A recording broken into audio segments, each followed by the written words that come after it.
Hi and welcome to deep learning from scratch and also welcome to the Fahad Hussain YouTube channel. उम्मीद करता हूँ आप बहुत अच्छे मिजाज में होंगे। प्रीवियस सेशन तक हमने बोल्ट्जमैन मशीन के हवाले से जाना, ना सिर्फ हमने थ्योरेटिकली बोल्ट्जमैन मशीन के हवाले से समझा बल्कि साथ ही साथ हमने प्रैक्टिकली रिकमेंडेशन सिस्टम एक बनाकर देखा कि एक्चुअली बोल्ट्जमैन मशीन क्या चीज़ है, किस तरह से अनसुपरवाइज लर्निंग के अंदर वो मौजूद है और उसकी क्या थ्योरी उसके बिहाइंड मौजूद थी।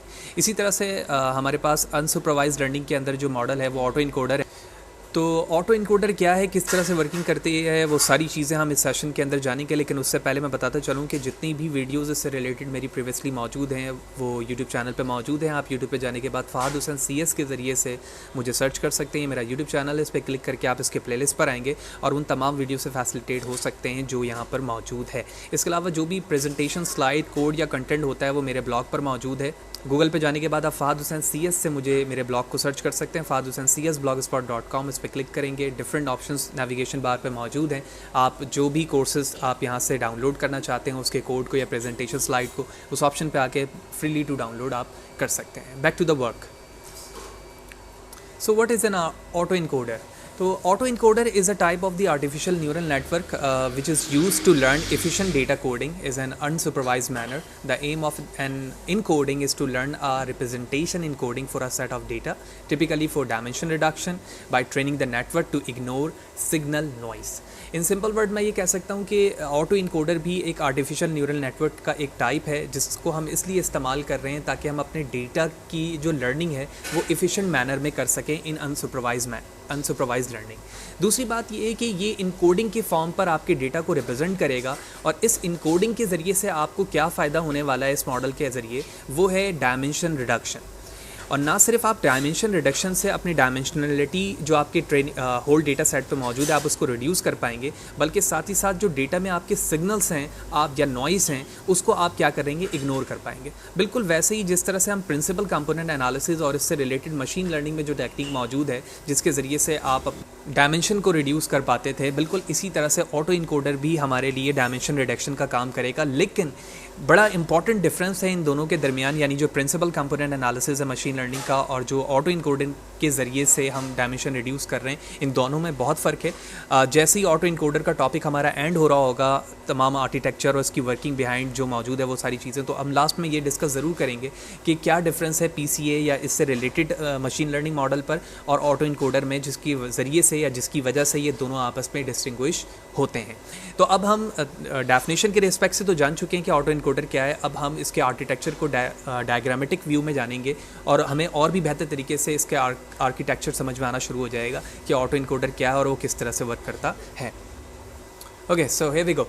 ऑटो इनकोडर का बेसिक आर्किटेक्चर इस वक्त हमारे स्क्रीन के सामने मौजूद है और आप इसके बेसिक, अगर आप इसके स्ट्रक्चर को देखें तो इसमें 3 स्ट्रक्चर नोड्स हैं। एक हमारा विजिबल इनपुट नोड है, इसी तरह एक हमारा हिडन नोड है और एक हमारा विजिबल आउटपुट नोड है।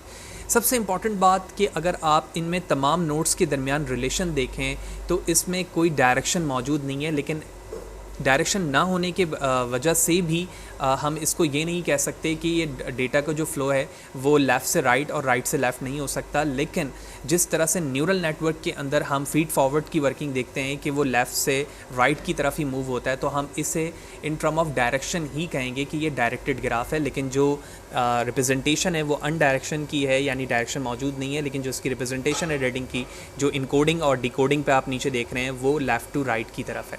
तो इसकी वर्किंग किस तरह से होती है? सबसे पहले हमारे पास विजिबल नोड्स हैं। विजिबल नोड का मतलब ये है कि वो इनपुट्स जो आप ऑटो इनकोडर के ज़रिए से ट्रेन करवाना चाहते हैं, वो ट्रेनिंग डेटा जो कि आपके विजिबल नोड पर मौजूद होगा वो तमाम आपके हिडन नोड्स पे जाएगा। हिडन नोड की जिम्मेदारी ये है कि वो आपके विजिबल इनपुट को जितने भी है उसके डेटा रिप्रेजेंटेशन है उसको इनकोड करे।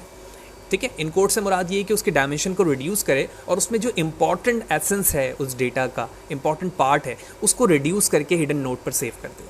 फिर उस हिडन नोड्स के इंपॉर्टेंट फीचर्स को रीड करते हुए वो डिकोड करे उस डेटा को, और जब वो डिकोड करेगा तो वापस से उसको वही आउटपुट मिल जाएगा जो उसका ओरिजिनल इनपुट था। ठीक है, इस बात को मज़ीद आसान करूँगा नेक्स्ट स्लाइड पे। मैं दोबारा बता रहा हूँ, जो हमारे पास इनपुट डेटा होगा वो इनकोड होगा और इनकोड होने के बाद जब वो डिकोड होगा तो दोबारा से वही इनपुट डेटा हमें इन टर्म ऑफ आउटपुट मिल जाएगा जो हमें इनपुट में दिया गया था। यही इसका एसेंस है, यही चीज़ ऑटो इनकोडिंग के बेसिक आर्किटेक्चर में काउंट होती है। अब ये किस तरह से होती है इस चीज़ को हम समझते हैं। देखो, तो इसकी वर्किंग आर्किटेक्चर को समझने के लिए इस वक्त हमारे पास जो डायग्राम मौजूद है ये एक रिकमेंडेशन सिस्टम को हैंडल कर रहा है। वाज़ेह है जब हम प्रैक्टिकल करेंगे इस चीज़ का तो वहाँ पर भी हम रिकमेंडेशन सिस्टम ही बनाएंगे जिस तरह से हमने बोल्ट्जमैन मशीन में किया। तो सबसे पहले हम अपने इनपुट नोड्स को देखें तो हमारे पास 4 मूवीज़ हैं, ठीक है। इसी तरह हिडन नोड है हमारे पास और आउटपुट नोड्स हैं। तो अब इस चीज़ को हम मीनिंगफुल बनाने के लिए इसके इनपुट लेयर के बाद जो हमारा हिडन लेयर है इस पे हम एक्टिवेशन फंक्शन इस्तेमाल करेंगे और इसी तरह जो आउटपुट नोड्स के हमारे लेयर मौजूद है उस पे एक्टिवेशन फंक्शन का इस्तेमाल किया जाएगा।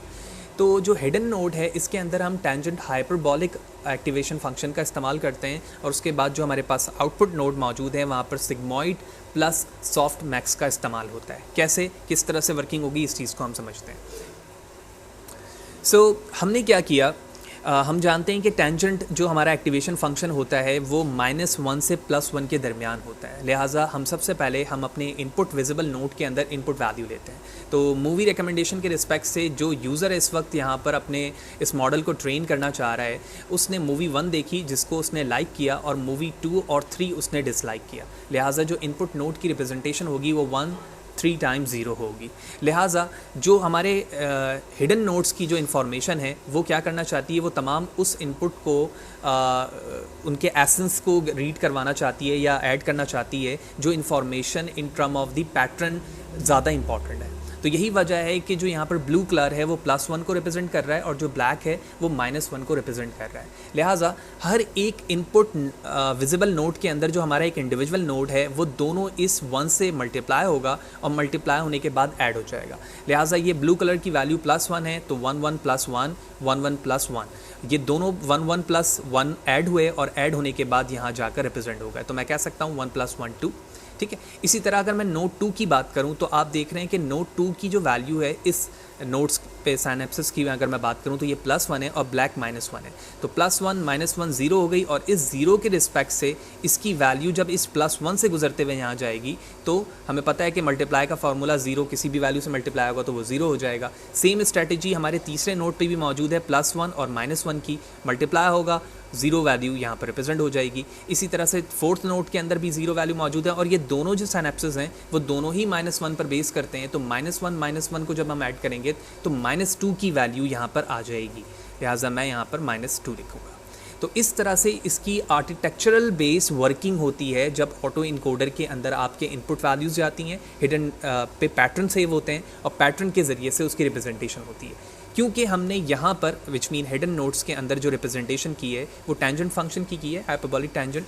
उसके बाद फिर मैंने बताया कि यहाँ पर सिग्मॉइड जो कि आउटपुट के लिए रिप्रेजेंट करता है और साथ ही साथ उसके बाद हम यहाँ पर सॉफ्ट मैक्स का इस्तेमाल करते हैं। तो सॉफ्ट मैक्स का इस्तेमाल इसलिए किया जाता है, ऑल्दो इसके हवाले से मैंने प्रीवियसली जब मैं अपने कोर्स को स्टार्ट कर रहा हूँ तो अगर आप उस पर जाएँ प्लेलिस्ट पे तो वहाँ पर मैंने तमाम एक्टिवेशन फंक्शन के हवाले से बताया हुआ है। तो अगर आपको सॉफ्ट मैक्स के हवाले से नहीं पता है तो आप उस वीडियो को ज़रूर देखें ताकि आप बहुत बेहतर तरीके से समझ सकें कि सॉफ्ट मैक्स फंक्शन क्या है और वो किस तरह से वर्क करता है। लेकिन मैं ब्रीफली यहाँ पे बताता चलूँ कि सॉफ्ट मैक्स फंक्शन की जिम्मेदारी ये होती है कि जो मैक्सिमम वैल्यू होती है, विच मीन अगर मैं इस आउटपुट नोड पे 2 देखूं तो 2 मैक्सिमम वैल्यू, वो उस मैक्सिमम वैल्यू को 1 कर देता है। रेस्ट ऑफ दी जितनी वैल्यूज़ होंगी वो उन तमाम को क्या कर देगा, 0 कर देगा।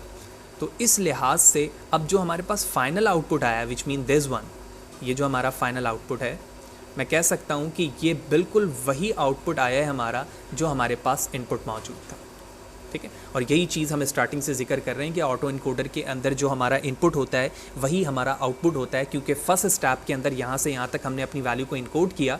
इनकोड करने में हमारे तमाम जो इंपॉर्टेंट एसेंस फीचर्स थे वो हिडन नोड पे सेव हुए।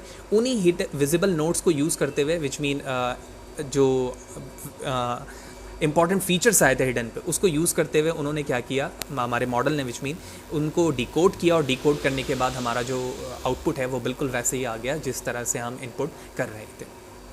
उसके बाद बारी आती है इसी ट्रम को, क्योंकि अभी मैंने एक कंटिन्यूस वैल्यू की बात की है जहाँ पर 1 0 इस फॉर्म पर इनपुट मौजूद था, लेकिन ऑटो इनकोडर सिर्फ और सिर्फ एक रिकमेंडेशन सिस्टम के लिए इस्तेमाल ही नहीं होता बल्कि इसके डिफरेंट टाइप्स भी हैं जो कि इमेजेस और डिफरेंट स्टेप्स पर इस्तेमाल होते हैं। तो हम वो नेक्स्ट सेशन पे उसके हवाले से बात करेंगे, लेकिन मैं ब्रीफली यहाँ पर सिर्फ ये बताना चाह रहा हूँ कि अगर हमारे पास ऑटो इनकोडर में हम इमेज एंटर करते हैं तो इमेज क्या करता है, इमेज उस डेटा से, ठीक है ना, उसमें से वो उस इम्पॉर्टेंट फीचर को निकालेगा। जिस तरह कॉन्वोल्यूशनल न्यूरल नेटवर्क के अंदर हम देखते थे कि जब हम उसको ट्रेन किया करते थे तो वो उन स्टेप्स को रीड करता था जिसकी वजह से इमेज इन फ्यूचर पहचानी जाएगी या प्रेडिक्ट की जाएगी। तो बिल्कुल जिस तरह से आर्किटेक्चर हमारे कंटिन्यूस वैल्यू के लिए काम कर रहा था वो बिल्कुल वैसे ही करेगा, लेकिन थोड़ी सी चेंजेस हैं जो कि ऐसे इमेज पे भी बताया जा रहा है कि हमारे पास एक इमेज पर नंबर मौजूद है 2, ठीक है, 2 को इनकोड किया गया तो उसने डेटा को कंप्रेस किया, ठीक है, ये हमारा हिडन नोड है, ये जो है वो हिडन नोड है, ये हमारा इनपुट था, ठीक है, और ये हमारा आउटपुट है। तो मैं दोनों को स्टैटिक के फॉर्म पर सेम बना रहा हूँ ताकि ये हमें याद रहे कि इनपुट आउटपुट देख रहे हैं आप सेम है। थोड़ी सी चेंजेस ज़रूर हैं, ज़ाहिर सी बात है, कुछ चीज़ें कंपोज्ड रिप्रेजेंटेशन हुई हैं कंप्रेस होने के बाद, लेकिन जो विजिबिलिटी है ऑलमोस्ट वो इनपुट और आउटपुट की दोनों की सेम है। होपफुली आपको ये बात समझ में आ गई होगी कि ऑटो इनकोडर क्या है, उसका बेसिक आर्किटेक्चर क्या है और वो किस तरह से वर्क कर रहा होता है। अब फाइनली हम चलेंगे इसकी ट्रेनिंग स्टेज पर, ठीक है, लेकिन ट्रेनिंग स्टेज पे जाने से पहले मैं एक और चीज़ बताता चलूँ, वो है बाइस का कॉन्सेप्ट, ठीक है। आप अक्सर जगह पर डायग्राम देखेंगे को वो इस तरह से रिप्रेजेंट होगा। तो ये जो नोड है हमारे पास, दिस वन और दिस वन, तो अक्सर आर्टिकल्स में या रिसर्च पेपर में इस चीज़ को मेंशन किया जाता है जो इस बात को मेंशन करता है कि ये बाइस है, ठीक है। बाइस हम जानते हैं कि एक कांस्टेंट वैल्यू है जो हमारे फार्मूले को या हमारे न्यूरॉन्स की वैल्यू को स्टेबल करने के लिए इस्तेमाल किया जाता है। इसके हवाले से भी हम प्रीवियसली बात कर चुके हैं कि बाइस क्या चीज़ है और किस तरह से इसकी वर्किंग होती है और क्यों ज़रूरत पड़ती है। ये सारी चीज़ें हम प्रीवियसली डिस्कस कर चुके हैं, तो प्लेलिस्ट पे जाकर आप उन वीडियोस को भी देखें, ठीक है। बाइस का कॉन्सेप्ट क्या है, इसी डायग्राम को, यानी ये जो डॉटेड नोड्स हैं और ये डॉटेड नोड्स हैं, यानी ये जो +1 बाइस है वो इन दोनों हिडन नोड्स के लिए इस्तेमाल हो रहा है, क्योंकि फार्मूला हमारा कहता है WX + B, ठीक है ना। तो WX वेट और X इनपुट की वैल्यू और 22 वो कांस्टेंट वैल्यू जो इसके लिए इस्तेमाल होती है। तो इसी तरह यही 22 आगे इंडिविजुअली वैल्यू लेकर जा रहा है आउटपुट नोड के लिए।